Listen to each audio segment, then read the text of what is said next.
بسم اللہ الرحمن الرحیم۔ دارul علوم دیوبند کا اہم اعلان۔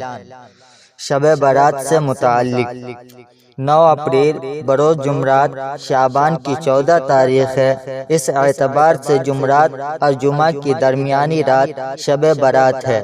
اس رات میں ذکر و عبادت، دعا استغفار کی کثرت اور اس کے بعد والے دن روزہ رکھنے کی فضیلت احادیث سے ثابت ہے، لیکن کوئی عمل اجتماعی شکل میں کرنے کا کوئی ثبوت نہیں ہے۔ اس رات میں قبرستان جانے کی ترغیب بھی نہیں دی گئی ہے۔ صرف ایک بار تنہا قبرستان جانا رسول صلی اللہ علیہ وسلم سے ثابت ہے۔ اس کے باوجود بہت سے لوگ قبرستان یا مساجد میں اجتماعی طور پر جاتے ہیں اور مختلف اعمال کرتے ہیں۔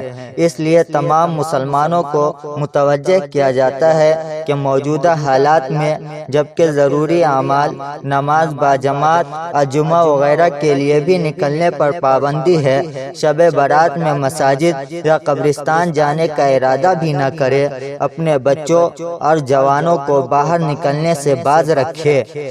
چراغاں یا پٹاخہ بازی جیسی رسوم اور گناہوں سے مکمل پرہیز کرے اور حسب توفیق رات میں نوافل، دعا اور استغفار کا اہتمام حسب معمول گھروں میں رہ کر کرے، اور 15 شعبان بروز جمعہ شرط ہمت روزہ رکھ لے کہ وہ مستحب ہے۔ اس کے علاوہ ہر قسم کے اجتماعی یا خود ساختہ غیر ثابت اعمال سے مکمل پرہیز کرے۔